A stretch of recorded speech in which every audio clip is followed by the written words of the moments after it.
ஒரு நபர் தனக்கு சொந்தமான அசையும் மற்றும் அசையா சொத்துக்களை தன்னுடைய வாழ்நாளுக்கு அப்புறமா யாருக்கு அந்த சொத்து போய் சேரணும் அப்படின்றத பத்தி எழுதுறது தான் வில்லுன்னு சொல்லுவாங்க. இது அந்த நபருக்கு அன்பானவர் இல்ல ஒரு நம்பிக்கையான ஒருத்தருக்கு எழுதப்படுற ஒரு விஷயம். சரி வில்லு எழுதுறாங்க. அதுல ஒரு சேஞ்சஸ் கொண்டு வரணும். ஏதாவது ஒரு மாற்றங்கள் இருக்கு. ஏதோ ஒரு அதுல மாத்தி சொல்லணும் அப்படின்னு சொன்னா, அதன் பிறகு எழுதுறது தான் கொடிசில் சொல்லுவாங்க. அந்த கொடிசில் அப்படின்றது மட்டும் தான் மேலோங்கி நிற்கும். என்னன்னா, அந்த வில்லு எழுதினக்கு அப்புறமா, அதுல வில்லுல ஏற்படுகின்ற சில மாற்றங்கள பத்தி சொல்றது தான் கொடிசில் சொல்லுவாங்க. அந்த கொடிசில் தான் மேலோங்கி நிற்கும்.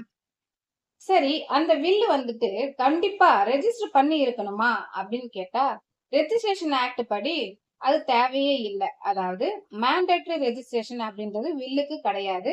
அது அப்படியே எழுதி வைக்கலாம். சரி, அப்படி எழுதும் பொழுது யார் முன்னாடியே எழுதணும் அப்படின்னா, அவருடைய விட்னஸ் யாரு விருப்பப்படுறாங்களோ, விட்னஸ் முன்னாடி 2 விட்னஸ் குறைஞ்சது அதுல சைன் பண்ணணும்.